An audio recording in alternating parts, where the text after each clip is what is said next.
في النار. أما بعد فأعوذ بالله من الشيطان الرجيم. يا أيها الذين آمنوا اتقوا الله حق تقاته ولا تموتن إلا وأنتم مسلمون. يا أيها الناس اتقوا ربكم الذي خلقكم من نفس واحدة وخلق منها زوجها وبث منهما رجالا كثيرا ونساء واتقوا الله الذي تساءلون به والأرحام إن الله كان عليكم رقيبا. يا أيها الذين آمنوا اتقوا الله وقولوا قولا سديدا يصلح لكم أعمالكم ويغفر لكم ذنوبكم ومن يطع الله ورسوله فقد فاز فوزا عظيما. عن عبد الله بن عمر رضي الله عنه قال قال رسول الله صلى الله عليه وسلم ما من مسلم يموت يوم الجمعة أو ليلة الجمعة إلا وقاف الله فتنة القبر. رواه الترمذي بإسناد صحيح. আলহামদুলিল্লাহ, যাবতীয় প্রশংসা গুণগান সে আল্লাহ সুবহানাহু ওয়া তাআলার জন্য, যার অপার অনুগ্রহে দয়ায় আজকে জুমার দিনে আল্লাহ সুবহানাহু ওয়া তাআলা আমাদের মসজিদে আসা এবং খুতবা শোনার তৌফিক দান করেছেন। সে আল্লাহ সুবহানাহু ওয়া তাআলার শুকরিয়া আদায় করছি। সবাই বলছি আলহামদুলিল্লাহ। দরুদ এবং সালাম বর্ষিত হোক আমাদের প্রিয় নবী সাইয়্যিদুল মুরসালিন খাতামান নবীয়্যিন নবী মুহাম্মদুর রাসূলুল্লাহ সাল্লাল্লাহু আলাইহি ওয়াসাল্লামের উপর। আমরা সবাই বলছি আল্লাহুম্মা সাল্লি আলাইহি আল্লাহুম্মা বারিক আলাইহি। সম্মানিত উপস্থিতি, আমরা গত জুমায় আলোচনা করেছিলাম ঈমানি মৃত্যুর আলামত। তো বেশ কিছু পয়েন্ট বাকি ছিল, তো সেই ধারাবাহিকতায় আজকে আলোচনা করবো ইনশাআল্লাহ। আল্লাহ যেন তৌফিক দান করেন। ওয়া তৌফিক ইল্লা বিল্লাহ আলাইহি তাওয়াক্কালতু ইলাইহি। এবং আরেকটা বিষয় আলোচনা করবো, সেটা হচ্ছে যে খারাপ মৃত্যুর কিছু লক্ষণ সম্পর্কে। তো আমরা গত জুমায় বলেছিলাম যে ঈমানি মৃত্যুর একটা আলামত হচ্ছে লা ইলাহা ইল্লাল্লাহ। মৃত্যুর সময় কি বলা? লা ইলাহা ইল্লাল্লাহ বলতে পারা। কারণ রাসূল সাল্লাল্লাহু আলাইহি ওয়াসাল্লাম বলেছেন মান ক্বালা আখিরু কালামি লা ইলাহা ইল্লাল্লাহ দাখালাল জান্নাহ। যার শেষ বাক্য, শেষ কথা হবে কি লা ইলাহা ইল্লাল্লাহ, সে ব্যক্তি কোথায় যাবে? জান্নাতে যাবে। আবু দাউদের 3118 নম্বর হাদিস। এই কারণে সম্মানিত উপস্থিতি, আমাদের চলতে ফিরতে যে জিকির গুলো, এগুলা কিন্তু করা উচিত। বিশেষ করে সুবহানাল্লাহি ওয়া বিহামদিহি সুবহানাল্লাহিল আযীম, লা হাওলা ওয়ালা কুওয়াতা ইল্লা বিল্লাহ, এগুলা কিন্তু অত্যন্ত গুরুত্বপূর্ণ। সুবহানাল্লাহ, আলহামদুলিল্লাহ, আল্লাহু আকবার, লা ইলাহা ইল্লাল্লাহ, এগুলা কিন্তু অত্যন্ত গুরুত্ব। সুবহানাল্লাহি ওয়া আলহামদুলিল্লাহি ওয়া লা ইলাহা ইল্লাল্লাহ আল্লাহু আকবার। ওলামায়ে কেরাম বলেছেন যে এইসব জিকির আজকার গুলো আমাদের কখনো ছেড়ে দেওয়া উচিত না। কারণ চলতে ফিরতে সবসময় এগুলা পড়া উচিত। কারণ আপনার হয়তো আপনি হাঁটতেছেন, আপনার জবানটা সিক্ত রাখেন। জবানটা কি সিক্ত রাখেন, এটা আপনার সঞ্চিত সম্পদ হবে। এই হাদিসটা আপনার জানেন, মিশকাতের মধ্যে এক সাহাবী আল্লাহর সাল্লাল্লাহু জিজ্ঞাসা করেছেন, আল্লাহ রাসূল সাল্লাল্লাহু আলাইহি সাল্লাম, আমাদের মধ্যে সবচেয়ে সঞ্চিত সম্পদ কোনটা? ফানাত্তাখিযু, যেটাকে আমরা সংরক্ষণ করে রাখতে পারবো। তখন আল্লাহ রাসূল সাল্লাল্লাহু আলাইহি ওয়াসাল্লাম বলেছেন লিসানু যাকির, ওই জিহ্বা, যেই জিহ্বা সব সময় আল্লাহর জিকির আজকারে নিয়োজিত থাকে। ওয়া কলবুন শাকির, ওই অন্তর, যেই অন্তর অল্পতে শুকরিয়া আদায় করে। ওই অন্তর কি করে? অল্পতে শুকরিয়া আদায় করে। ওয়া যাওজাতুন মুমিনাতুন, এমন স্ত্রী, যে স্ত্রী আপনাকে ঈমানের কাজে কি করবে? সহযোগিতা করবে। ওয়া ঈমানের কাজে কি করবে? সহযোগিতা করবে। আল্লাহ তাআলা এই কথা বলেছেন, ওয়া যাওজাতুন মুমিনাতুন তুইনু আলা ঈমানি, তোমাকে ঈমানের কাজে, দ্বীনের কাজে তোমাকে কি করবে? হেল্প করবে। এই কারণে এগুলা সঞ্চিত সম্পদ হয়ে পড়ে গেল। এক নম্বর কি বলতে আল্লাহ লিসানু যাকির, ওই জিহ্বা, যেই জিহ্বা কি করে? সব সময় জিকির আজকারে নিয়োজিত থাকে। এই কারণে আস্তাগফিরুল্লাহ পড়ে সারা দিনে, লা হাওলা ওয়ালা কুওয়াতা ইল্লা বিল্লাহ পড়ে। এটা কিন্তু অত্যন্ত, বিশেষ করে লা হাওলা ওয়ালা কুওয়াতা ইল্লা বিল্লাহ, এটা জান্নাতের খাজানা অর্থাৎ ভান্ডারদের মধ্যে একটা, লা হাওলা ওয়ালা কুওয়াতা ইল্লা বিল্লাহ। বুঝতে অত্যন্ত গুরুত্বপূর্ণ এটা কিন্তু। লা হাওলা ওয়ালা কুওয়াতা বিল্লাহ অনেক জয়ীফ এবং জাল ফজিলত সম্পর্কে আমাদের ওলামায়ে কেরাম অনেকে বর্ণনা করেন, এগুলা ভুল না, ভুল। কারণ লা হাওলা ওয়ালা কুওয়াতা 99টা রোগের ঔষধ, এইরকম অনেক কিছু বর্ণনা করে যেগুলো সহি না। কিন্তু লা হাওলা ওয়ালা কুওয়াতা ইল্লা বিল্লাহ জান্নাতের খাজানাদের মধ্যে, ভান্ডারদের মধ্যে একটা ভান্ডার, সেটা লা হাওলা ওয়ালা কুওয়াতা ইল্লা বিল্লাহ। এই হাদিসটা সহি। তো যে কথা বলেছিলাম যে সব সময় কি করা উচিত? জিকির আজকারে নিজেকে সিক্ত রাখা উচিত। কারণ এক সাহাবী আল্লাহ রাসূল সাল্লাল্লাহু আলাইহি ওয়াসাল্লাম বলেছিলেন যে আইয়ুল আমালি আহাব্বু ইলাল্লাহ, কোন আমল আল্লাহর কাছে সবচাইতে বেশি প্রিয়? তো রাসূল সাল্লাল্লাহু আলাইহি ওয়াসাল্লাম তখন বলেছিলেন আনতামুতা লিসানুকা রাতবুন মিন যিকরিল্লাহ, তুমি মারা যাচ্ছ ওই সময় তোমার জবান দিয়ে বা জিহ্বা দিয়ে আল্লাহর জিকির আজকার বের হচ্ছে। এই সময় তুমি বলছো সুবহানাল্লাহ, আলহামদুলিল্লাহ, লা ইলাহা ইল্লাল্লাহ। এই আমলটা আল্লাহর কাছে সবচেয়ে বেশি প্রিয়। চিন্তা করছেন এই হাদিসটা একটু?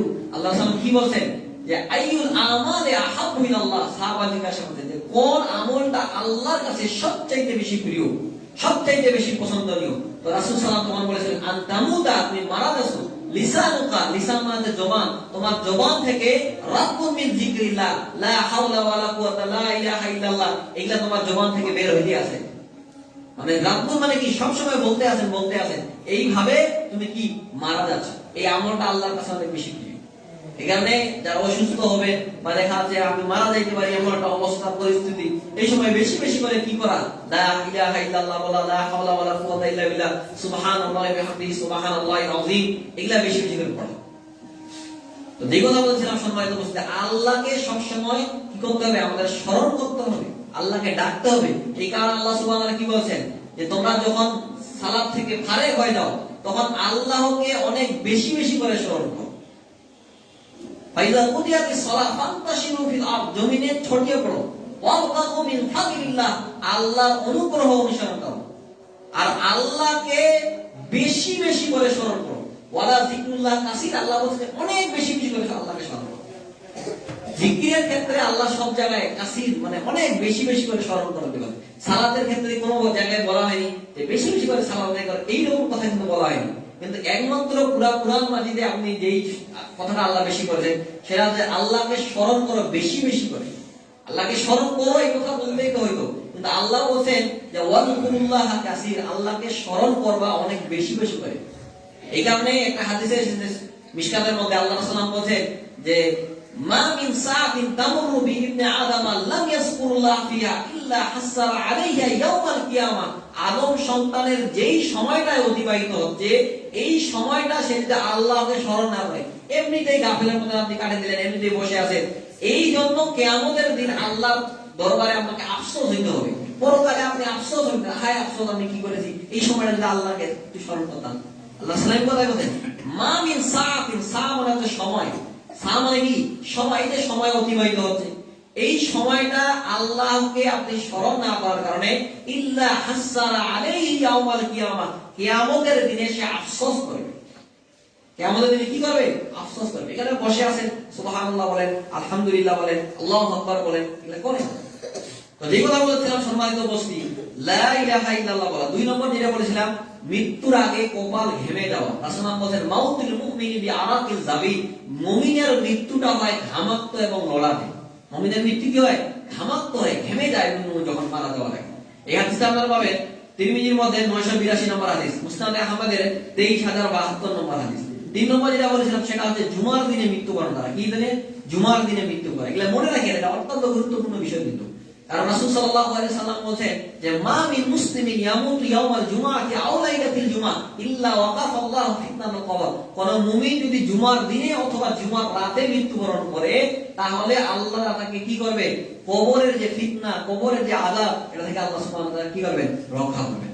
এখানে দুইটা হাদিসেই পাওয়া যায়। এক হচ্ছে সূরা মুলক রাতে পড়া, এটা আপনি নিয়মিত যদি পড়েন তাহলে এই মুলক যদি আপনি নিয়মিত পড়েন এটা কবরের শাস্তি থেকে আপনাকে প্রতিবন্ধ হবে, আপনার জন্য সুপারিশ করবে। হাদিসে রয়েছে, আর হাদিসে রয়েছে ইন্না সূরাতাম মিনাল কুরআনি 30 আয়াত শাফাআত লিরাজুলিন হাত্তা গুফিরা লাহু, কুরআনের মধ্যে 30 আয়াত বিশিষ্ট সূরা আছে কোন ব্যক্তির জন্য সুপারিশ করার কারণে আল্লাহ তাকে ক্ষমা করে দিয়েছেন। সুবহানাল্লাহ। তাহলে জুমার দিনে কি করা?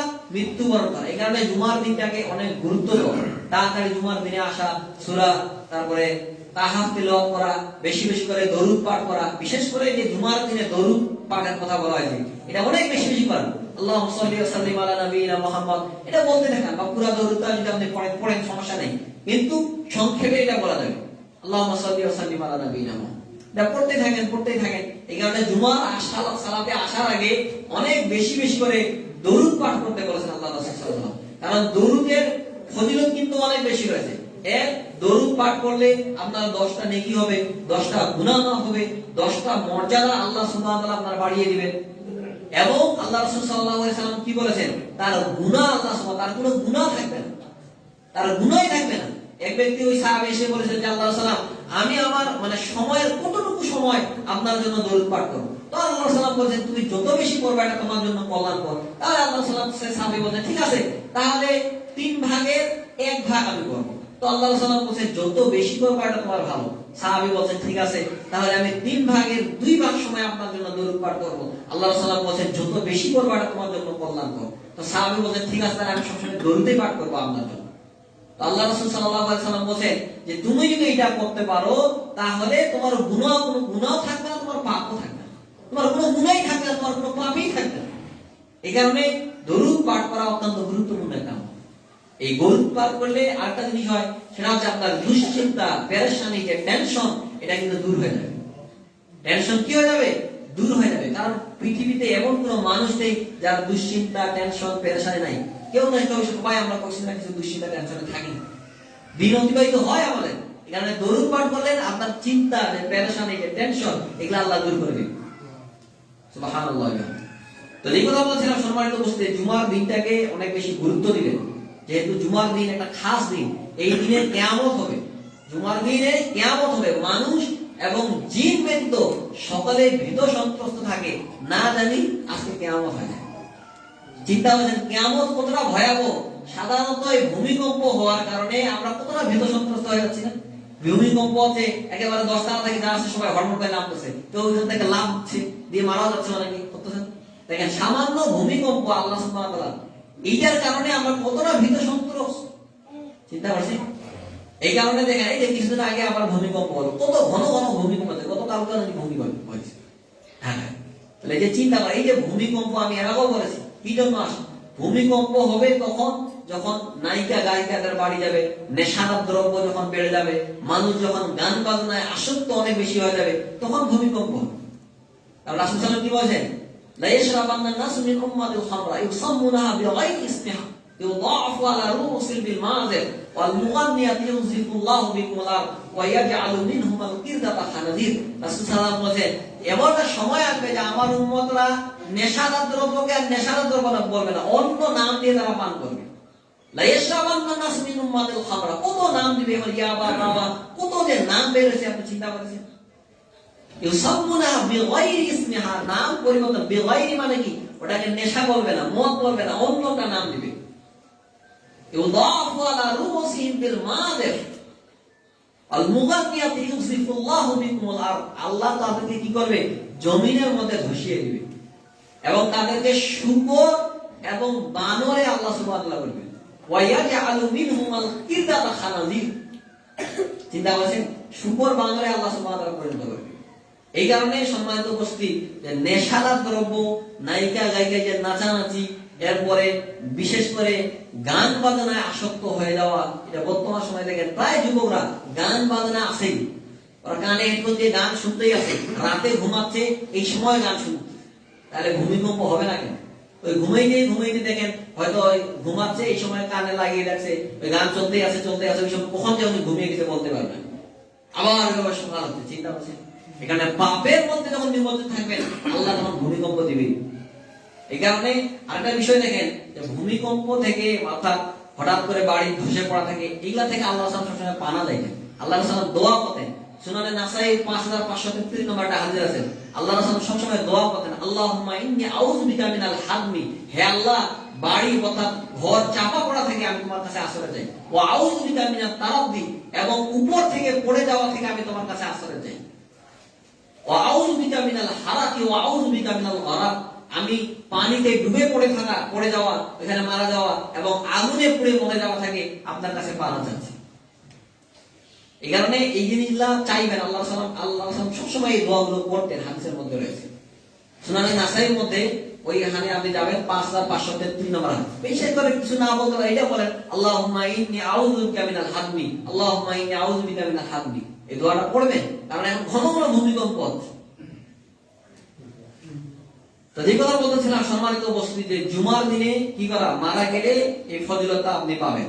এরপর 4 নম্বর যেটা বলবো সেটা হচ্ছে শাহাদাতের মৃত্যু। এটা শাহাদাতের মৃত্যু অত্যন্ত গুরুত্বপূর্ণ একটা, কারণ আল্লাহ রাসূল সাল্লাল্লাহু আলাইহি ওয়াসাল্লাম আল্লাহকে একটা কথা বারবারই বলতেন যে আল্লাহ আমার মৃত্যুটা যেন শাহাদাতের মৃত্যু হয়। এমন হয় আল্লাহ সাল্লাল্লাহু আলাইহি ওয়াসাল্লাম আমার ইচ্ছা হয় আমি আল্লাহর রাস্তায় শহীদ হই, মারা যাই, আবার দুনিয়াতে ফিরে আসি, আবার শহীদ হই, আবার মারা যাই, আবার দুনিয়াতে ফিরে আসি। মনে রাখবেন, একমাত্র যারা আল্লাহর রাস্তায় শহীদ হবে তারাই কেবল দুনিয়াতে আসতে চাইবে। এছাড়া এমনিতে যারা জান্নাতে যাবে তাদেরকে দুনিয়া এবং দুনিয়ার মধ্যে যা কিছু আছে সবকিছু দিতে চাইলে তারা আর দুনিয়াতে আসতে চাইবে না। তারা দুনিয়াতে আসতে চাইবে না, একমাত্র যারা শহীদ তারাই আসতে চাইবে। এখানে শহীদদের মর্যাদা অনেক বেশি। আল্লাহ রাসূল বলেন যে মান কুতিলা ফি সাবিলিল্লাহি ফুআআন নাকাতি ফাকাদ ওয়াজাবাত লাহুল জান্নাহ। কেউ যদি আল্লাহর রাস্তায় উটের দুধ দোহন দুইবার দহন করার সময় আল্লাহর রাস্তায় জিহাদ করে তার জন্য জান্নাত ওয়াজিব হয়ে যায়। ফাকাদ ওয়াজাবাত লাহুল জান্নাহ, আল্লাহ রাসূল সাল্লাল্লাহু আলাইহি ওয়াসাল্লাম বলেন যে জান্নাত তার জন্য ওয়াজিব হয়ে যায়। এই কারণে আল্লাহর রাস্তায় জিহাদ করার তামান্না থাকতে হবে, ইরাদা থাকতে হবে যে না আমার মৃত্যুটা যেন আল্লাহর রাস্তায় শহীদের মৃত্যু হয়, এটা থাকতে হবে। নাহলে আপনি যদি এটা না ইচ্ছা করেন আপনার মৃত্যুটা মুনাফিকের মৃত্যু হবে। এখানে ইচ্ছা থাকবেন, আল্লাহর কাছে দোয়া করেন যে আল্লাহ আমার মৃত্যুটা যেন শহীদের মৃত্যু হয়। এরপরও যদি আপনি বাসায় শুয়ে মারা যান, আল্লাহ রাসূল বলেন সে যদি বাসায় শুয়ে মারা যায় তারপরও আল্লাহ তাকে শাহাদাতের মৃত্যুর যে ফজিলত, এই ফজিলত আল্লাহ সুবহানাহু ওয়া তাআলা দান করবেন। সুবহানাল্লাহ। আল্লাহ রাসূল বলেন যে দেখেন একজন শহীদের ফজিলতটা প্রতি মাসালুল মুজাহিদি ফি সাবিলিল্লাহ তামাসালি সাইমিল কাইমিল কানিতি বিআয়াতিল্লাহ লা ইয়াফতুরু মিন সিয়ামিন ওয়ালা সালাতিন হাত্তা ইয়ারজিয়াল মুজাহিদু ফি সাবিলিল্লাহ। আল্লাহ রাসূল বলেন যারা আল্লাহর রাস্তায় বের হয়, শহীদের হওয়ার জন্য যারা বের হয়, তাদের উদাহরণটা হচ্ছে ওই ব্যক্তির মতো যে সব সময় কোরআন তেলাওয়াতে নিয়ত আছে, যে সারাদিন সব সময় সিয়ামে নিয়োজিত আছে এবং সব সময় যে সালাতের মধ্যে রত রয়েছে, সারা দাঁড়িয়ে দাঁড়িয়ে সালাত করছে। এই রকম ফজিলত সে পাবে যতক্ষণ না সে আল্লাহর রাস্তায় জিহাদ থেকে বাসায় না ফিরে আসে। যতক্ষণ ওই জায়গায় আছে এই ফজিলত আপনি পাইতে থাকবেন, এই নেকি আপনার আমলনামায় লিখতে থাকবেন। এখানে চিন্তা আছে একজন শহীদের মর্যাদা কত বেশি। এই হাদিসটা আপনারা পাবেন তিরমিজির মধ্যে 1663 নম্বর হাদিস। মিকদাম রাদিয়াল্লাহু থেকে হাদিসটা বলতো রাসূলুল্লাহ বলেন লিশাহিদি ইনদাল্লাহি সিত্তু খিসালি, শহীদদের জন্য আল্লাহর কাছে 6টা পুরস্কার রয়েছে। এক ইনফার লাহু ফি আউয়ালি রাফআনি ওয়া ইউরা মাকাদাহু মিনাল জান্নাহ, তার রক্তের ফোঁটা পড়ার সঙ্গে সঙ্গে তাকে ক্ষমা করে দেওয়া হয় এবং জান্নাতে যে তার থাকার জায়গা ওই জায়গা তাকে দেখা হয়। ওয়া ইউজারু মিন আযাবিল কবর, এবং তার কবরের আযাব maaf করে দেওয়া হয়। ওয়া ইউমানু মিন ফাযাইল আকবার, এবং কিয়ামতের যে বিভীষিকাময় ভয়াবহ দিন, এই দিন থেকে আল্লাহ সুবহানাহু ওয়া তাআলা তাকে রক্ষা করবে। ওয়া ইউদাউ আলা রাসিল তাজুল ওয়াকার ইয়াকুতাতু খায়রুম মিনাদ দুনিয়া ওয়া মা ফিহা, এবং তাকে সম্মানের এমন একটা মুকুট পরা হবে খায়রুম মিনাদ দুনিয়া ওয়া মা ফিহা, দুনিয়া এবং দুনিয়াতে যা কিছু রয়েছে সবকিছু চাইতে উত্তম। ওয়া ইউজাওয়াজু ৭০ যাওজাতান মিনাল হুরইন, এবং আল্লাহ সুবহানাহু ওয়া তাআলা হুরদের থেকে ৭২ জন হুরের সঙ্গে তার বিবাহ দিবেন। ওয়া ইউশাফাউ ৭০ মিন আকারি, এবং তার ৭০ জনের নিকট আত্মীয় যাদের ফয়সালা জাহান্নাম হয়ে গেছে তাদের সুপারিশ আল্লাহ সুবহানাহু ওয়া তাআলা কবুল করবেন। সুবহানাল্লাহ। একমাত্র শহীদদের জন্য এই যে গুনাহগুলো রয়েছে, তাদের যে এই পুরস্কার আল্লাহ সুবহানাহু ওয়া তাআলা, তাদের রক্তের ফোঁটা পড়ার সঙ্গে গুনাহ মাফ, তার যে জান্নাতে থাকার জায়গা ওটা তাকে দেখানো হবে। চিন্তা করেছেন? তার কবরে আযাব মাফ, কিয়ামতের যে বিভীষিকাময় যেই দিন একজন আরেকজন তাকে চিনতে পারবে না, মানুষকে উলঙ্গ করে উঠানো হবে। মানুষ উলঙ্গ, কেউ কারো দিকে তাকাবে না। আয়েশা রাদিয়াল্লাহু বলেন আল্লাহ সাল্লাল্লাহু উলঙ্গ অবস্থায় মানুষকে খতনাবিহীন উঠানো হবে, কিন্তু কেউ কি কারো লজ্জা হবে না, কেউ কারো দিকে তাকাবে না। তো আল্লাহ রাসূল বলেন আয়েশা কিয়ামতের মাঠ এমন একটা মাঠ, কেউ যে কারো দিকে লক্ষ্য করবে এই চিন্তাই তার থাকবে না। তাকাইতে যে ও এইভাবে আছে ওই খেয়ালে তার থাকবে না, নিজেকে নিয়ে ব্যস্ত হবে। তাহলে চিন্তা করেছেন কিয়ামতের মাঠটা কতটা ভয়াবহ একটা মাঠ।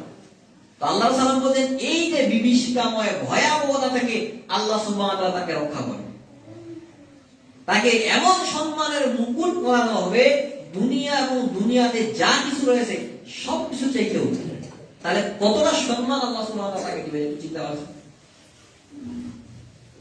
তো যেই কথা বলছিলাম, সম্মানিত উপস্থিতি, যারা শাহাদাতের মৃত্যু লাভ করবে আল্লাহর কাছে তাদের এই পুরস্কার রয়েছে এবং এই মৃত্যুটা ভালো।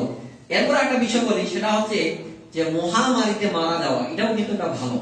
কারণ আল্লাহ রাসূল সাল্লাল্লাহু আলাইহি সাল্লাম বলেন যে লিশাহাদাতি সামউন সিওয়াল কাতলি ফি সাবিলিল্লাহ, আল্লাহর রাস্তায় শহীদ হওয়া ব্যতীত আরো 7 শ্রেণীর লোক রয়েছে যারা শাহাদাতের মর্যাদা লাভ করতে পারে। তারা কি করবে? শাহাদাতের মর্যাদা লাভ করতে পারে। এক নম্বর আল্লাহ রাসূল সাল্লাল্লাহু আলাইহি ওয়াসাল্লাম বলেছেন যে আল মাতাউন শহীদ, যারা মহামারীতে মারা যায় তারাও শহীদ। মহামারীতে কি? যারা কলেরা হোক আর বিভিন্ন রোগে যারা মারা যায় এরা শহীদ। এখানে আল্লাহ রাসূল সাল্লাল্লাহু আলাইহি ওয়াসাল্লাম আল মাতাউন শহীদ ওয়াল গারিকু শহীদ, যারা পানিতে ডুবে মারা গেছে তারাও শহীদের মর্যাদা লাভ করতে পারে। এরপর আল্লাহ রাসূল সাল্লাল্লাহু আলাইহি সাল্লাম বলেন যে আল্লাযী ইয়ামুতু তাহতাল হাদমি বিশহীদ, রাসূলুল্লাহ বলেন যারা কোনো কিছু চাপা পড়ে মারা যায়, হঠাৎ আপনি বাসায় আছেন, ভূমিকম্পই হোক বা যে কোনো হোক, চাপা পড়ে আপনি মারা গেলেন, আপনি শহীদের মর্যাদা লাভ করতে পারবেন। ওয়াল মাবতুন শহীদ, রাসূল সাল্লাল্লাহু আলাইহি বলেন যারা পেটের রোগে মারা যায় তারাও শহীদের মর্যাদা লাভ করে। অনেকে দেখেন পেটের রোগ দীর্ঘদিন যাবত চলতে আছে, এরা কিন্তু শাহাদাতের মর্যাদা লাভ করতে পারে। ওয়াল মারাতু তামাতু বিজামি'আ শহীদ, যেই সকল মহিলারা বাচ্চা প্রসব করতে করতে মারা যায় তারাও শহীদের মর্যাদা লাভ করতে পারে। বাচ্চা প্রসব হতে আপনি মারা যাচ্ছেন। এরপর আল্লাহ রাসূল সাল্লাল্লাহু আলাইহি সাল্লাম বলেন যে ওয়াল হারিকু শহীদ ওয়া সাহিবু জাতি জামবি হারিকু শহীদ, যারা আগুনে পুড়ে মারা যায়, আগুন লেগে গেছে, হঠাৎ বাসায় আগুন লেগে গেছে বা কোথাও আপনি কর্মক্ষেত্রে ছিলেন, ওই জায়গায় আগুন লেগে গেছে, আপনি বের হতে পারেন, আপনি ঈমানদার থাকেন, তাহলে আপনি শাহাদাতের মর্যাদা লাভ করতে পারেন। এই হাদিসটা আপনারা পাবেন নাসাইর মধ্যে 1846 নম্বর হাদিস। তাহলে দেখেন আল্লাহর রাস্তায় শহীদ হওয়া ব্যতীত আরো 7 শ্রেণীর লোক রয়েছে যারা কি করবে? শাহাদাতের মর্যাদা লাভ করতে পারবে। এক নম্বর, যারা মহামারীতে মারা যায়, করোনা রোগে বিভিন্ন রোগে যারা মারা যায় তারা শাহাদাতের মর্যাদা লাভ করবে। 2 নম্বর, আল্লাহ তাআলা বলেন যারা পানিতে ডুবে মারা যায় তারা শাহাদাতের কি করতে পারবে? মর্যাদা লাভ করতে পারবে। 3 নম্বর আল্লাহ সাল্লাল্লাহু আলাইহি ওয়াসাল্লাম বলেন অসাইবু জাতিল জানবি শহীদ, যারা শ্বাসকষ্টে মারা যায় এই সকল লোকেরাও কি করতে পারবে? শাহাদাতের মর্যাদা লাভ করতে পারবে। যারা কি করতে পারে? পেটের রোগে মারা যায়, আল্লাহ রাসূল সাল্লাল্লাহু আলাইহি ওয়াসাল্লাম বলেন এরাও শাহাদাতের মর্যাদা লাভ করতে পারবে। যারা কোনো কিছু চাপা পড়ে মারা যায় তারাও শাহাদাতের মর্যাদা লাভ করতে পারবে। এরপর আল্লাহ রাসূল সাল্লাল্লাহু আলাইহি ওয়াসাল্লাম বলেন যে সকল মহিলারা বাচ্চা প্রসব করতে গিয়ে মারা যায় তারাও কি করতে পারবে? শাহাদাতের মর্যাদা লাভ করতে পারবে। এই কারণে এই বিষয়গুলো অনেক ভালো, নারীদেরকে এই বিষয়টা অনেক বেশি ফজিলত, যে বাচ্চা প্রসব করতে করতে আপনি মারা গেলেন, আপনি শাহাদাতের মর্যাদা লাভ করতে পারবেন, আপনার যদি ঈমান থাকে। চিন্তা করেছেন? এই কারণে আল্লাহ সাল্লাম বলেন যে তোমরা ওই সকল নারীদেরকে বিবাহ করো আল ওয়ালুদ, যাদের কি করতে পারে? অনেক বেশি বেশি করে বাচ্চা প্রসব করতে পারে, যাদের মুখ মিঠা, এদেরকে তোমরা বিবাহ করো। কেন? আনা মুতাসিরুকুম ইয়াউমাল কিয়ামা, কিয়ামতের দিনে আমি আমার উম্মতের আধিক্য নিয়ে গর্ববোধ করব যে আমার উম্মতের সংখ্যা অনেক বেশি। বুঝছেন? এই কারণে এগুলা ভালো অনেক বেশি। আজকে অনেক নারীরা এইসব বিষয় না, আমরা বাচ্চা বেশি নিব না, একটা দুইটা বাচ্চা, এইরকম না হোক, আপনার আল্লাহ সুবহানাহু ওয়া তাআলা যদি বাচ্চা নেওয়ার চেষ্টা করেন, ভালো অনেক বেশি ফজিলত। আল্লাহ সাল্লাল্লাহু আলাইহি ওয়াসাল্লাম এই কথা বলেন যে তোমরা ওই সকল নারীদেরকে বিবাহ করো আর ওয়ালুদ, যারা বেশি বেশি করে বাচ্চা নিতে পারে, যাদের মুখ মিঠা, তাদেরকে তোমরা বিবাহ করো। এই কারণে সব নারীর কিছু বৈশিষ্ট্য রয়েছে, গুণাবলী রয়েছে। এক সাহাবী এসে আল্লাহ রাসূল সাল্লাল্লাহু আলাইহি ওয়াসাল্লামকে বলেন আল্লাহ সাল্লাম আইয়ুন নিসায়ে খায়রুন, নারীদের মধ্যে সর্বশ্রেষ্ঠ সর্বোত্তম কে?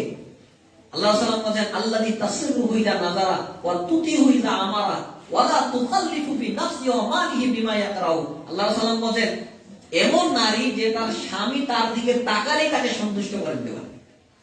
স্বামী তার দিকে তাকাইলেই কি হয়? তার জন্য সন্তুষ্ট হয়ে যায়। আল্লাহ সাল্লাম এই কথা বলছেন যে তাকাচ্ছে স্বামীর দিকে, স্বামীকে সন্তুষ্ট করতেছে, স্বামী যে অর্ডার করতেছে, আদেশ করতেছে, এটা মেনে চলবে। আল্লাযী তাসিরু ইযা নাযারা ওয়া তুতিহু ইযা আমারা, অর্ডার করতেছে এটা আমার জন্য নিয়ে আসো, ওটা করো, সঙ্গে সঙ্গে যে সকল নারীরা করে, সে নারীদেরকে এটা বলছে যে এটা নিয়ে আসো, না আমি পারবো না, এটা তুমি নিজে দেখো। আল্লাহ সাল্লাম এই কথা বলছেন। দেখেন যে অর্ডার করতেছে যে না এটা নিয়ে আসো, নিয়ে আসতে হবে। এই নারীরা হচ্ছে সর্বশ্রেষ্ঠ নারী।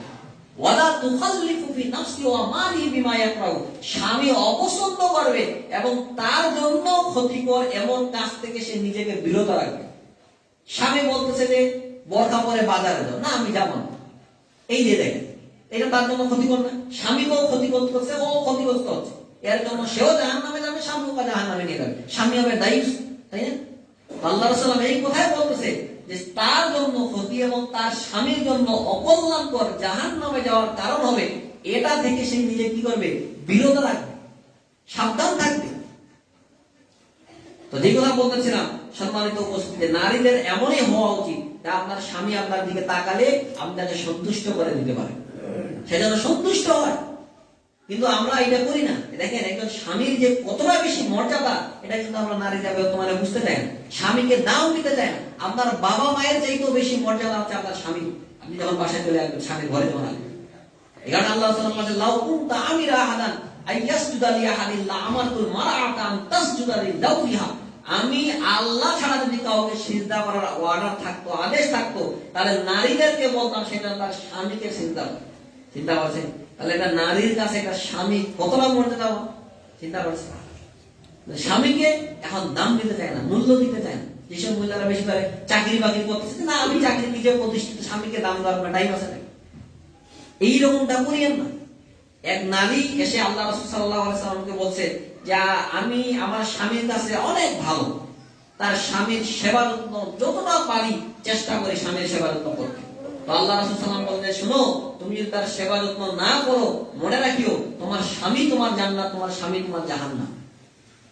এমনটা বেশি হাদিসে রয়েছে যে দুনিয়াতে যদি কোনো নেককার স্বামীকে কোনো মহিলা কষ্ট দেয়, তাহলে জান্নাতের হুরেরা তাকে অভিশাপ দেয়, তোমার ধ্বংস অচিরেই সে তোমার কাছ থেকে আমাদের কাছে চলে যাবে।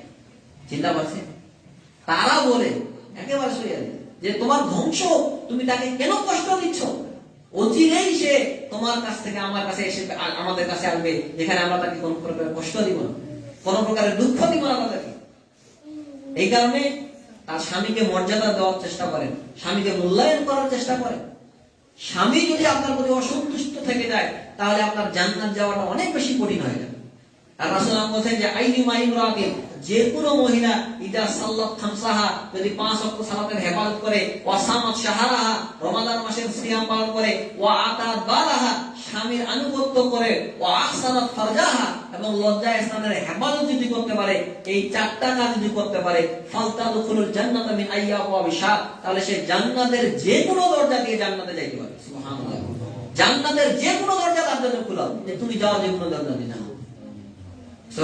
তাহলে কতটা গুরুত্ব একটু চিন্তা করছেন?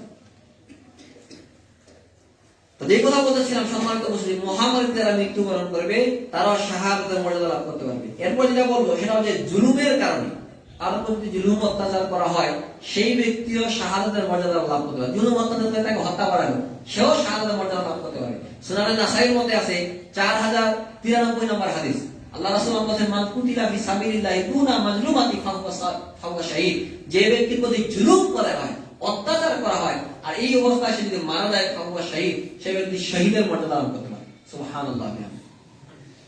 এরপরে নিজের সম্পদ আপনি যদি রক্ষা করতে গিয়ে মারা যান, তাহলেও আপনি শহীদের মর্যাদা লাভ করতে পারবেন। রাসূল সাল্লাল্লাহু আলাইহি ওয়াসাল্লাম বলেছেন, মান কুতিলা দুনা মালিহি ফাহুয়া শাহীদ, মান কুতিলা দুনা আহলিহি ফাহুয়া শাহীদ, মান কুতিলা দুনা দীনিহি ফাহুয়া শাহীদ। আল্লাহ রাসূল বলেছেন, যে ব্যক্তি তার দ্বীনকে রক্ষা করার জন্য শহীদ হয়, ওই ব্যক্তি শহীদের মর্যাদা লাভ করতে পারবে। যে ব্যক্তি তার পরিবারকে রক্ষা করার জন্য মারা গেল, সে ব্যক্তিও শহীদের মর্যাদা লাভ করতে পারবে। অর্থাৎ আপনার বাসায় হঠাৎ করে ডাকাত বা চোররা আক্রমণ করেছে, আপনি তার সঙ্গে আপনার ফ্যামিলিকে রক্ষা করার জন্য লড়াই করতেছেন, এই সময় আপনি মারা গেলেন বা আপনি নিহত হয়ে গেলেন, আপনিও শাহাদাতের মর্যাদা লাভ করতে পারবেন। সুনানে নাসাই 4095 নম্বর হাদিস। আপনার মাল কেউ হয়তো কেড়ে নিচ্ছে, এই সময় আপনি ধস্তাধস্তি করতে হয়তো আপনাকে চাবুক মেরে দিয়েছে। এই যে আপনি যদি ইমানদার থাকেন, বারবার একটা কথা বলছি, ইমান কিন্তু থাকতে হবে। ইমানদার মুসলিম যারা, তাদেরা এই মর্যাদা লাভ করতে পারে। তাহলে কি হবে? সে শাহাদাতের মর্যাদা লাভ করতে পারে। এই কারণে আপনার ফ্যামিলির উপরে কেউ আক্রমণ করেছে, আপনি ভীত হয়ে দৌড়ে পালাবেন, এটা না করেন। থাকেন, পুলিশের মতো লড়াই করেন, তাহলে আপনি কি করতে পারবেন? শাহাদাতের মৃত্যু লাভ করতে পারবেন। সুনানে নাসাই 4095 নম্বর হাদিস। এরপর যেটা বলবো সম্মানিত উপস্থিতি, সেটা হচ্ছে দেখেন যে অসুস্থ ব্যক্তি কে মনে করেন দেখতে যাওয়া বা ওইখানে গিয়ে আপনি যদি মারা যান, তাহলে আপনার মৃত্যুটা কিন্তু ভালো মৃত্যু। আপনার মৃত্যু কি ভালো মৃত্যু। সিলসিলা সহিহ 618 নম্বর হাদিস, রাসূল সাল্লাল্লাহু আলাইহি সাল্লাম বলেন যে সিত্তুল মা মিন মুসলিমিন ওয়াহিদান মিনহুন্না ইল্লা কানা দামিনান আলাল্লাহ। যে কোনো 6টা ভালো বৈশিষ্ট্য যদি কোনো মুসলিমের মধ্যে থাকে, আর সে যদি এই অবস্থায় মারা যায়, ইল্লা কানা দামিনান আলাল্লাহ, আল্লাহর দায়িত্ব তাকে জান্নাতে দেওয়া। তার দায়িত্ব আল্লাহ সুবহানাহু ওয়া তাআলার দায়িত্ব, যে আল্লাহ তাকে দায়িত্ব জান্নাতে দিবে। আল্লাহ রাসূল সাল্লাল্লাহু আলাইহি সাল্লাম বলেন, আল মুজাহিদু ফি সাবিলিল্লাহ, যে ব্যক্তি আল্লাহর রাস্তায় জিহাদে বের হয়ে গেছে, ওখানে গিয়ে মারা গেছে, ফাহুয়া দামিনুন আলাল্লাহ, আল্লাহর দায়িত্ব এখন আল্লাহ সুবহানাহু ওয়া তাআলা কোথায় দিবে? জান্নাতে দিবে। 2 নম্বর, আল্লাহ রাসূল সাল্লাল্লাহু আলাইহি সাল্লাম বলেন, মান্দা মারিদান, যে ব্যক্তি কোনো অসুস্থ ব্যক্তিকে দেখতে গিয়েছে, ওইখানে গিয়ে সে মারা গেছে। অসুস্থ ব্যক্তিকে আপনি দেখতেছেন, আপনি এখানে মারা গেছেন, ফাহুয়া দামিনুন আলাল্লাহ, আল্লাহর দায়িত্ব তাকে এখন জান্নাতে দাও। সুবহানাল্লাহ। তাহলে দেখেন আপনি অসুস্থ ব্যক্তিকে দেখতে যাওয়া কতটা গুরুত্বপূর্ণ। এখানে এর আগেও বলেছিলাম, মনে আছে কিনা, অসুস্থ ব্যক্তিকে আমাদের মা মিন মুসলিমিন ইয়ামুতু, কোন মুসলিম যদি কোন মুসলিমকে দেখতে যায়, সকালবেলা যদি আপনি দেখতে যান, তাহলে সন্ধ্যা পর্যন্ত 70,000 মালাইকা আপনার জন্য দোয়া করবে। চিন্তা করছেন, সন্ধ্যা পর্যন্ত কত হাজার? 70,000 মালাইকা আপনার জন্য দোয়া করবে, আল্লাহ এই ব্যক্তিকে ক্ষমা করো, এই ব্যক্তির প্রতি রহম করো, এই ব্যক্তির প্রতি দয়া করো, এইভাবে আপনার জন্য দোয়া করতে থাকবে। আল্লাহ সাল্লাল্লাহু আলাইহি ওয়াসাল্লাম মা মিন মুসলিমিন ইয়াউদু মুসলিমান গুদওয়াতান ইল্লা সাল্লা আলাইহি 70,000 মালাকিন হাত্তা ইউবিয়া ওয়া ইন আদাহু আশিয়াতান ইল্লা সাল্লা আলাইহি 70,000 মালাকিন হাত্তা ইউসিয়া ওয়া কানা লাহু খলিফুন ফিল জান্নাহ। আবার যদি আপনি সন্ধ্যা যান, সকাল পর্যন্ত 70,000 মালাইকা আপনার জন্য দোয়া করবে, ওয়া কানা লাহু খলিফুন ফিল জান্নাহ, এবং জান্নাতের ফল বাড়ানো ফল আল্লাহ সুবহানাহু ওয়া তাআলা খাওয়াবে। চিন্তা করেছেন কতটা ফজিলতপূর্ণ, কতটা গুরুত্বপূর্ণ। এই কারণে অসুস্থ ব্যক্তি যখন অসুস্থ হবে, আপনার দিনী ভাই, আপনার দায়িত্ব আপনি তাকে দেখতে যাবেন। জানা যায় আমরা অনেকে যাই, কিন্তু অসুস্থ হয়ে আছে, পড়ে আছে মাস কি মাস, আপনি দেখতে যান। এই বিষয়টা খারাপ, কারণ একজন মুসলমানের উপর আরেকজন মুসলমানের 6টা হক রয়েছে, তার মধ্যে থেকে অসুস্থ হলে তাকে আপনি দেখতে যাবেন, আপনার দিনী ভাই। অমুসলিমকেও আল্লাহ রাসূল সাল্লাল্লাহু আলাইহি ওয়াসাল্লাম দেখতে যাবেন, তা আপনি আপনার মুসলিম ভাইকে কেন দেখতে যাবেন? অমুসলিম একটা অসুস্থ ছেলে, ও অসুস্থ হয়ে গেছে, আল্লাহ তার কাছে গেলেন, গিয়ে বলেন আসলিম, ইসলাম গ্রহণ করো। তো সে তার ফান্নাজারা আলা আবি, তার বাবার দিকে দেখতেছে, আমার বাবা কি বলছে, ইসলাম গ্রহণ করবো কিনা। তখন ওই ব্যক্তির বাবা বলতেছে, যে বাচ্চাটার বাবা বলতেছে যে তুমি মোহাম্মদ ফাআত আবুল কাসেম, আবুল কাসেমের কথা তুমি মেনে নাও, আবুল কাসেমের কথা কি মেনে নাও। ওই ব্যক্তি বা ওই বাচ্চাটা ইসলাম গ্রহণ করলো, সে আসলিম, ইসলাম গ্রহণ করলো। তখন আল্লাহ সাল্লাম বলেন আলহামদুলিল্লাহিল্লাযী আনকাযা মিনান নার, ওই আল্লাহর প্রশংসা, ওই আল্লাহর হামদ ও সানা, যিনি এই বাচ্চাটাকে জাহান্নামের আগুন থেকে রক্ষা করেন। চিন্তা করছেন, কারণ ওই সময় মানুষের মন নরম থাকে, আল্লাহ তাআলা হেদায়েত দিয়ে দিতে পারে। এখানে আপনার পাশে অমুসলিম আছে, তার কাছে যান, বলেন যে ভাই ইসলাম কবুল করেন, নাহলে আপনি জাহান্নামে সারা জীবন থাকতে হবে। দাওয়াত দেন আপনি তাদেরকে, কি সমস্যা? যাইতে হবে অসুস্থ ব্যক্তিকে, সে মুসলিম হোক, সে হিন্দু হোক, যা হয় হোক, তাকে গিয়ে জায়গায় দাওয়াত দেন। তাহলে আপনি আপনার দায়িত্ব যেটা, ওটা পালন করলেন। তাহলে আপনার প্রতিবেশী হিন্দু, সমস্যা কি? আপনি তার কাছে গেলেন, বলেন যে ভাই ইসলাম কবুল করেন, কয়েকবার বলেন, সে করলো না করলো না, আপনার যে দাওয়াত এটা আপনি বুঝেন। এখন রাসূল সাল্লাল্লাহু আলাইহি ওয়াসাল্লাম গিয়েছে তার কাছে, গিয়ে বলছে আসলিম, আল্লাহ কিছু বলেনি, আসলিম।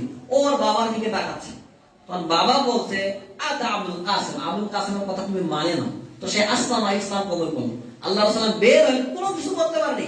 আল্লাহ রাসূল শুধু বললেন যে আলহামদুলিল্লাহিল্লাযী আনকাযা মিনান নার, ওই আল্লাহর প্রশংসা, যিনি এই বাচ্চাটাকে জাহান্নাম থেকে মুক্ত করে জান্নাতে দিয়ে দিলেন। মানে ও মরলে জাহান্নামে যেত, এই অবস্থার মধ্যে। চিন্তা করছেন? এই কারণে এইভাবে দাওয়াত গুলো অবশ্যই দিবেন আপনারা। তো যে কথা বলছিলাম সম্মানিত উপস্থিতি, অসুস্থ ব্যক্তিকে দেখতে গিয়ে যদি আপনি মারা যান, তাহলে আল্লাহর দায়িত্ব আল্লাহ সুবহানাহু ওয়া তাআলা আপনাকে জান্নাতে দিবে। এছাড়া আরেকটা হাদিসে রয়েছে, মসজিদে গিয়ে আপনি মসজিদে এসেছেন বা এমনি কোনো ওয়াক্তে মসজিদে এসেছেন, সালাত আদায় করতে করতে যদি আপনি মারা যান, হাদিসে রয়েছে যে ফাইন মাতা ফি ওয়াজহি কানা দামিনান আল্লাহ, আল্লাহর দায়িত্ব আল্লাহ সুবহানাহু ওয়া তাআলা তাকে জান্নাতে দিবে। উযু করে সুন্দরভাবে, ফাইন তাওয়াদ্দা, উযু করে আপনি মসজিদে আসলে, এখানে 2 রাকাত সালাত আদায় করলেন, 4 রাকাত সালাত আদায় করলেন, এই অবস্থায় আল্লাহ না করে আপনি মারা গেলেন। অনেকে দেখেন, দেখা যায় বিভিন্ন ভিডিওগুলো, সিজদায় গেছে, মারা গেছে। কিছুদিন আগে দেখলাম একটা বাচ্চা ওই মাদ্রাসায় সালাত আদায় করতেছিল, আমরা দেখলাম আর কি। তো ওইখানে বাচ্চাটা মারা গিয়েছে, পরে দেখতেছে হঠাৎ করে ওইখানে হয়তো মারা গিয়েছে। তো এগুলা মৃত্যু কিন্তু অনেক ভালো, সৌভাগ্যবান যে আপনি সিজদায় গিয়েছে, যে জায়গায় আপনি আল্লাহর নৈকট্য লাভ করেছেন বা আল্লাহর একেবারে কাছাকাছি চলে গেছেন। হাদিসে রয়েছে যে আকরাবু মা ইয়াকুনু আবদু ওয়া হুয়া সাজিদ, বান্দা আল্লাহর সবচেয়ে নিকটবর্তী হয়ে যায় ওই সময়, যেই সময় সে সিজদায় থাকে, কি থাকে, সিজদার মধ্যে আছে, ওই সময় আপনি মারা গেছেন। চিন্তা করেছেন আপনার মৃত্যুটা কত ভাগ্যবানের মৃত্যু। আল্লাহ রাসূল বলেন যে একেবারে আল্লাহর নিকটত্ব হয়ে গেছে, ওই সময় আপনি মারা গিয়েছেন। তাহলে দেখেন আল্লাহ রাসূল বলেন ফাহুয়া দামিন আল্লাহ, আল্লাহর দায়িত্ব তাকে জান্নাতে দাও। আরেকটা কথা হচ্ছে, আল্লাহ রাসূল বলেন যে কোন ব্যক্তি যদি কোন জানাজায় গিয়ে ওখানে গিয়ে মারা যায়, আল্লাহ রাসূল বলেন ফাহুয়া দামিন আল্লাহ, তার দায়িত্ব, আল্লাহর দায়িত্ব তাকে কোথায় দেওয়া, জান্নাতে দাও। এখানে এই বৈশিষ্ট্যটা রাখা ভালো। বাসায় আরেকটা জায়গায় আছে যে কেউ বাসায় থাকে, তার ব্যাপারে কোনো অভিযোগ নাই, বাসায় থাকে সবসময়, দিনের কাজ করতেছে, ওখানে কোরআন তেলাওয়াত করে, হাদিস পড়তেছে, বা বাজারে গিয়ে দিলে তো গীবত হবে, কি দরকার?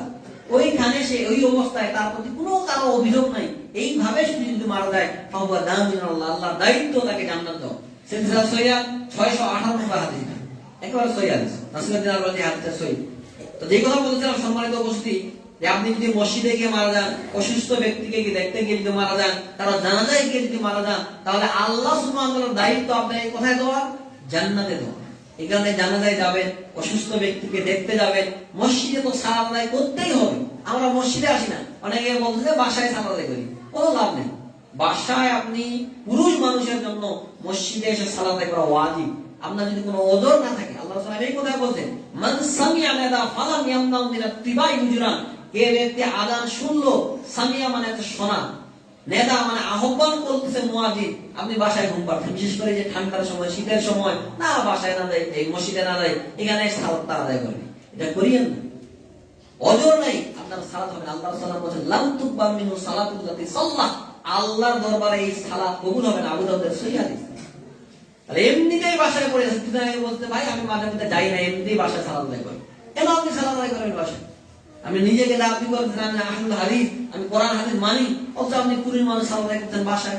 মহিলারা সালাত আদায় করতে পারে বাসায়, ওদের জন্য বাসায় সালাত আদায় করা ভালো। মসজিদে আসলো, আর নাহলে বাসায় সালাত আদায় করা আরো অনেক বেশি উত্তম, বিশেষ করে 5 ওয়াক্ত সালাতগুলো।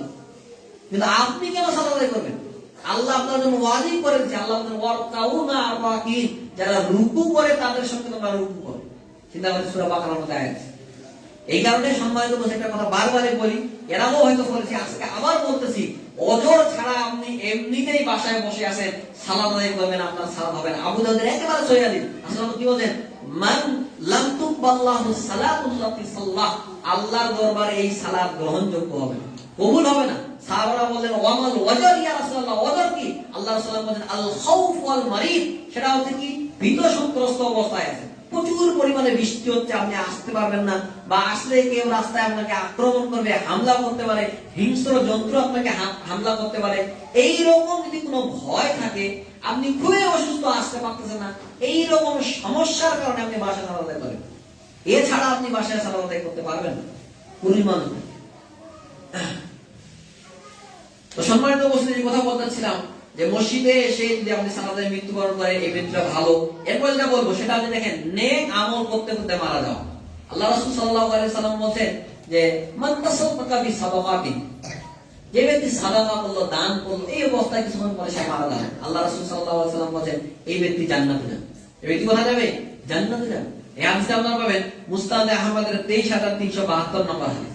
এখানে সাদাকা করা বা সিয়াম অবস্থায়, আপনি সিয়াম আছে, এই সময় আপনার মৃত্যু হয়ে গেছে, এই মৃত্যুটা ভালো মৃত্যু। মানসামা ইয়াওমান আবাতাকি ওয়াজহিল্লাহ, আল্লাহ রাসূল বলেন যে ব্যক্তি সিয়াম আছে, আবাতাকি ওয়াজহিল্লাহ, খুতিমা লাহু বিহা দাখালাল জান্নাহ, এই অবস্থায় সে যদি মারা যায়, খুতিমা লাহু বিহা দাখালাল জান্নাহ, আল্লাহ সুবহানাহু ওয়া তাআলা জান্নাতে দিয়ে দিবেন। এই কারণে যে কোনো ভালো আমল করেন, সিয়াম আছেন, আল্লাহর রাস্তায় জিহাদে গেছেন, তারপরে আপনি নেক আমল করেন, কথা কিছু আপনি দান করলেন, আর কিছুক্ষণ পরেই আপনি মারা যান, এই যে দানটা আপনি করলেন, আল্লাহ রাসূল সাল্লাল্লাহু আলাইহি ওয়াসাল্লাম বলেন খুতিবা লাহু বিহা দাখালাল জান্নাহ, এই জন্য সে দান করে, এই জন্য কি করবে? সে জান্নাতে যাবে। এখানে ভালো কাজ করতে করতে মারা যাওয়া, এটা একটা ভালো মৃত্যুর আলামত। আল্লাহ সাল্লাল্লাহু আলাইহি ওয়াসাল্লাম বলেন সে জান্নাতে যাবে। এই কারণে আপনাদেরকে বারবার বলছি, ভালো কাজ করতে, বিশেষ করে দান সাদাকা এগুলো অনেক বেশি করেন, কারণ রাসূল সাল্লাল্লাহু আলাইহি ওয়াসাল্লাম বলেন সাদাকাতু সিররি তুফি গাদাবান হবে, সাদাকা দান আল্লাহর যে ক্রোধ, আল্লাহর যে রাগ, এটাকে মিটিয়ে দিতে পারে। আল্লাহ সাল্লাল্লাহু আলাইহি ওয়াসাল্লাম বলেন সাদাকাতু তুফি যামবা কামা ইয়াফি মাউন নারা, সাদাকা দান আল্লাহর ক্রোধ, আল্লাহর রাগ কি ওইভাবে মিটিয়ে দিতে পারে যেইভাবে পানি আগুনকে নিভিয়ে দিতে পারে। পানি কি করতে পারে? আগুনকে পানি ঢাললে ওই জায়গায় আগুন জ্বলতে চলে যায়, দিলে নিভে যাবে না। তো আল্লাহর রাগ ক্রোধ নিভে যায় সাদাকা করলে, দান করবে। এখানে আপনারা বেশি বেশি করে কি করবেন? সাদাকা করবেন, দান করবেন। টাকা আছে, এখন 1 কোটি টাকা দান করেন, টাকা নাই এই সময় 10,000 দান করেন, 20,000 করেন, 50,000 করেন। আল্লাহ সুবহানাহু ওয়া তাআলা আল-ইমরানে কি বলেন? আল্লাযীনা ইউনফিকুনা ফিস-সাররাই ওয়াদ-দাররা ওয়াল কাযিমিনাল গায়যা ওয়াল আফিনা আনিন নাস ওয়াল্লাহু ইউহিব্বুল মুহসিনিন, যারা সাদাকা করে, দান করে, স্বচ্ছতা এবং অস্বচ্ছতা। দেখেন আল্লাহ সুবহানাহু ওয়া তাআলার কথাটা কি? আল্লাহ বলেন যারা দান করে সচ্ছল আছেন, কোটিপতি আছেন, এখন দান করতেছেন, এটা ভালো। আবার অসচ্ছল, সাদাকা করতে পারতেছে না, রিস্কাওয়ালা ভ্যানওয়ালা, কোনোভাবে আপনি আপনার দিন চলতে, এরপরও দান করেন, এরপরও কি দান করেন। দেখেন আয়েশা রাদিয়াল্লাহু আনহার কাছে একজন মহিলা এসেছে, বলছে আমাকে কিছু খাবার দেন, সাদাকা করেন, দান করেন। তো আয়েশা রাদিয়াল্লাহু আনহা একটা খাজুরই ছিল, সারা বাড়ি খুঁজে দেখতেছে একটা খাজুর ছাড়া আর কিছু নেই, ওই খাজুরটাও উনি সাদাকা করে দিয়েছে। দেখেন তারা আল্লাহর কোরআনের আয়াত থেকে কিভাবে আমল করতেন। আল্লাহ বলেন অসচ্ছল যারা, সচ্ছলতা নেই, এই সময়ও যারা দান করে, ওই একটা খাজুর দিয়ে দিয়েছে, বাসায় একটা খাজুর আছে, কিছু নেই, উনি নিজেই ক্ষুধার্ত আছেন, যেহেতু এসে চেয়েছে দিয়ে দিয়েছে। ওই খাজুরটা সেও খায়নি, মহিলাটাও খায়নি, খাজুরটা চিড়ে দুইটা বাচ্চা ছিল মেয়ে, ওই বাচ্চা দুটাকে দিয়ে দিয়েছে। চিন্তা করছেন, এখানে দান করতেই হবে, আপনি দান করতে বাধ্য, দান আপনাকে করতেই হবে। আপনি অসচ্ছল, তারপর আপনি দান করেন। আজকে তো আমাদের অনেকে দেখেন মসজিদে দান করে, যেগুলো টাকা দুইটাকে দেখি চিড়া ভালোভাবে ঠেসা হয়ে গেছে, ওগুলা টাকা দান করছে, ওগুলা আপনি কেন দান করবেন? আল্লাহ বলছেন লান তানালুল বিররা হাত্তা তুনফিকু মিম্মা তুহিব্বুন, তোমার কাছে সবথেকে প্রিয় ওটা আপনি দান করেন। 500 টাকা আছে যেটা কড়কড়া, ওটা দান করেন। আল্লাহ এই কথাই বলছেন সূরা আলে ইমরানের মধ্যে, যেটা একেবারে পছন্দনীয় ওটা দান করেন। সাহাবারা দান করতেন বাগান আছে যেটা খুব প্রিয় তার কাছে, এই বাগান খুব ভালো ফলন হয়, ওইটা আল্লাহর রাস্তায় দান করে দিতেন। বুঝতে পারছেন? আর আপনি ওই 2 টাকা 5 টাকা এগুলা দান করছেন, তারপর যেগুলা একেবারে ঠেসা চলে না ভালোভাবে, ওইটা চিড়া 8 আনা 25 পয়সা, কিছুদিন আগে থেকে এক জায়গায় 25 পয়সা দান করেছে, এটা কোনো চলে? চিন্তা করেন কে দান করেছে এটা? 8 আনা টাকা কি চলবে বলে? তা 8 আনা টাকা দিয়ে কি করবো? ওই টাকাটা দিয়ে কমিটির লোক কি করবে বলে? আপনার হৃদয়ের জ্ঞানটা কি এতটাই খারাপ হয়েছে? কি জন্য আপনি 8 আনা টাকাটা দান করলেন বলেন? মুসল্লি কেউ না কেউ তো দান করে দিয়েছে। চিন্তা করেন, যে টাকাটা এখন চলবে না, ওটার কোনো ভ্যালুই নেই, আপনি কি করবেন বলেন? 8 আনা টাকা কেউ নেই এখন। একটা ফকিরানিকে যে দেন ফকির, ও তো 8 আনা টাকা নেয় না, ওরাও বলে যে অন্তত 5 টাকা দান করেন, 1 টাকা 2 টাকাও এখন ওদের কাছে মূল্য নেই। বুঝতে পারছেন? তাহলে আপনি দান করলে অন্তত সারা সপ্তাহে 50-100 টাকা কি আপনি দান করতে পারবেন না? সপ্তাহে জুমাতে 7 দিন পরে আসে, তো ওই সময় আপনি যদি প্রতিদিন 10 টাকা করে জমান, তাও কয় টাকা? তো 60-70 টাকা 50 টাকাও যদি আপনি দান করেন, তারপর তার মান সম্পদ হয়। 20 টাকাও যদি দেন, কিন্তু আপনি দিচ্ছেন একেবারে 2 টাকা আর 1 টাকা, কেন এইরকমটা কেন করতেছে? সম্মানিত, 1 টাকা এটা কোনো দান হলো, 2 টাকা এটা কোনো হলো? এই বিষয়গুলো খেয়াল রাখা উচিত যে না, অন্তত আমি সারা সপ্তাহে মসজিদে আসি তো একদিন, সারা সপ্তাহে আপনার কোনো খবরই নেই। তো আসে এইভাবে যদি আপনি দান করেন, আবার যেগুলা টাকা একেবারে ফেসতে যা চলতেছে না, ওগুলো আপনি দান করতেছেন। এই বিষয়গুলো অবশ্যই খেয়াল রাখেন, আর দান বেশি বেশি করেন। এতে কি হবে? আপনার বাবা মারা গেছে, মা মারা গেছে, কবরের শাস্তি মেটে যাবে। আল্লাহ রাসূল সাল্লাল্লাহু আলাইহি ওয়াসাল্লাম বলেন যে ইন্না সাদাকাতা লা তুফি আলা আহলি হারাল কুবুর ওয়া ইন্না মা ইয়াস্তাজিলুল মুমিনিনা ইয়াওমাল কিয়ামাতি ফি দিল্লি সাদাকাবি, নিশ্চয় সাদাকা, নিশ্চয় দান মানুষের কবরের আযাবকে মিটিয়ে দিতে পারে, কবরের আযাব মিটে যাবে। চিন্তা করেছেন? ওয়া ইন্না মা ইয়াস্তাজিলুল মুমিনিনা ইয়াওমাল কিয়ামাতি ফি দিল্লি সাদাকাবি, আর কিয়ামতের দিনে মুমিন তার সাদাকা দানের যে থাকবে। এখানে হাদিসে বলা আছে as-সাদাকাতু বুরহান, সাদাকা দান এটা দলিল হবে আপনার জন্য। আপনার বাড়িতে যেমন দলিল থাকে, ওই আপনি জান্নাত যাবেন যে আল্লাহ এই দলিল আছে, দান করেছে। আল্লাহ সাল্লাল্লাহু আলাইহি ওয়াসাল্লাম বলেন as-সাদাকাতু বুরহান, সাদাকা এটা তোমার জন্য দলিল হবে। এই কারণে মসজিদে বেশি বেশি করে দান করবেন। সম্মানিত উপস্থিতি, আমি তো এক কথা বারবারই বলি, আল্লাহর ঘরে আপনি দান করতে যাচ্ছেন না, কিন্তু পাগলা বাবার ঘরে উঠেন আবার ঠিকই গিয়ে দান করছেন, ওখানে কি পাচ্ছেন? এই কারণে আমাদের দেশের দেখেন বাউলরা এরা বিভিন্ন গান তৈরি করে, বুঝতে পারছেন? বলছে যে আল্লাহর যে ক্ষমতা ওটা রাসূলকে দিয়েছে, রাসূলের ক্ষমতা বাবাকে দিয়ে আল্লাহ গেছেন নিঃস্ব হয়ে, মানে আল্লাহর আর কোনো ক্ষমতা নাই। নাউযুবিল্লাহ, আল্লাহ কি হয়েছে? নিঃস্ব হয়ে গেছে, আল্লাহর কাছে কোনো পাওয়ার নেই, আল্লাহ আপনাকে কোনো দিতে পারবেন না। যার কারণে এখন মাজারে গিয়ে চায়, ওইখানে গিয়ে মান্নত করে, তাই না? দেখেন এই বাউলদের যে বর্তমানে আকীদা, এদের আকীদা সবচেয়ে খারাপ। এরা মুসলিম না, কিন্তু বাউলটা বিশ্বাস এক করতে হবে যে বাউলটা মুসলিম না। কিছু আগে দেখেন আবুল সরকার আল্লাহকে এমন ভাবে গালিগালাজ করেছে, ওকে হত্যা করতে হবে, আল্লাহকে গালি দেয় মানে কি? কিন্তু তাদের কিছু হয় না, হত্যা করা হয় না। কয়েকটা বাউলকে শুধু এইভাবে যারা গালি দেয় আল্লাহকে, ওইভাবে প্রকাশ্যে তাদেরকে হত্যা করা হোক রাষ্ট্রীয় ভাবে, দেখবেন যে গালাগালি বন্ধ হয়ে যায়। কিন্তু ওরা সাহস পাচ্ছে কোথায়? এইভাবে সাহস পাচ্ছে, তাদেরকে মন্দ দেওয়ার লোক আছে, বুঝতে পারছেন? যার কারণে তারা আল্লাহকে গালি দেয়, কোরআনের আয়াত নিয়ে উল্টা পাল্টা মন্তব্য করে। কি বলছেন? কুল আউযু বিরাব্বিন নাস, আল্লাহ নাচতে বলছে, এখানে আমরা নাচানাচি। চিন্তা করছেন? এলমা আছে কারণে, অর্থাৎ নাচ মানে হচ্ছে মানুষ। চিন্তা করেছেন? ও বলছে আল্লাহ তো সূরা নাসের মধ্যে শুধু নাচতেই বলছে, কুল আউযু বিরাব্বিন নাস, মালিকিন নাস, সব জায়গায় নাচ আছে। তো তো বলছে না, ওরা আবার ওই ঢবলা তুলে পাঠিয়েছে। চিন্তা করছেন? ওদের আকীদা একেবারে সবচেয়ে খারাপ। বুঝতে পারছেন? আপনি চিন্তা করেন কতটা খারাপ আকীদা। আল্লাহকে কিভাবে গালিগালাজ করতে মুখে আনা যাবে না। আল্লাহ সুবহানাহু ওয়া তাআলাকে এমন ভাবে ওরা গালিগালাজ করতে, আপনি মুখে বলতেই পারবেন না। এরপরও কোনো কিছু হয় না। ওদের ফাঁসি তো ধরে ধরে, যে যারা আল্লাহকে কটূক্তি করবে, বাংলাদেশে আইন করে দেবে এদের হত্যা করতে হবে। কারণ আল্লাহকে আপনি গালি দিবেন, আপনি আল্লাহর জমিনে বেঁচে থাকবেন, এইরকম আশা আপনি করিয়েন না। যে যার ধর্ম পালন করবে করুক, ওটা তার স্বাধীনতা রয়েছে। কিন্তু আল্লাহ সুবহানাহু ওয়া তাআলাকে গালি দিবে ও বেঁচে থাকবে, এইরকম অধিকার নেই ওর। ও যদি তওবা না করে। তো সম্মানিত উপস্থিতি, যেসব কথা বললাম, আল্লাহ সুবহানাহু ওয়া তাআলা যেন আমাদেরকে এসব কথার উপরে আমল করার তৌফিক দান করেন। আল্লাহুম্মা আমিন। আল্লাহ সুবহানাহু ওয়া তাআলা যেন আমাদের বেশি করে দান সাদাকা করার তৌফিক দান করেন। আল্লাহুম্মা আমিন। আল্লাহ যেন আমাদেরকে শিরক এবং বিদআত থেকে দূরে থাকার তৌফিক দান করেন। আল্লাহুম্মা আমিন। যারা অসুস্থ রয়েছেন, আল্লাহ যেন তাদেরকে সুস্থতা দান করেন। আল্লাহুম্মা আমিন। যারা ব্যবসা বাণিজ্য করতেছেন, আল্লাহ যেন তাদের ব্যবসায় বারাকা দান করেন। আল্লাহুম্মা আমিন। আল্লাহ সুবহানাহু ওয়া তাআলা যারা চাকরিজীবী আছে, তাদের চাকরিতেও যেন বারাকা দান করেন। আল্লাহুম্মা আমিন। যাদের বাবা মা মারা গেছেন, আল্লাহ যেন তাদের কবরটাকে জান্নাতের বাগান বানিয়ে দেন। আল্লাহুম্মা আমিন। যাদের কবরে আযাব হচ্ছে, আল্লাহ যেন তাদের কবরে আযাব মাফ করে দেন। আল্লাহুম্মা আমিন। যারা অসুস্থ রয়েছে, আবার বলছি, যারা অসুস্থ রয়েছে, আল্লাহ যেন তাদেরকে সুস্থতা দান করেন। আল্লাহুম্মা আমিন। আজিবিল বাস রাব্বান নাস ওয়াশফি আনতা শাফি লা শিফা ইল্লা শিফাউ শিফা লা ইউগাদিরু সাকামা।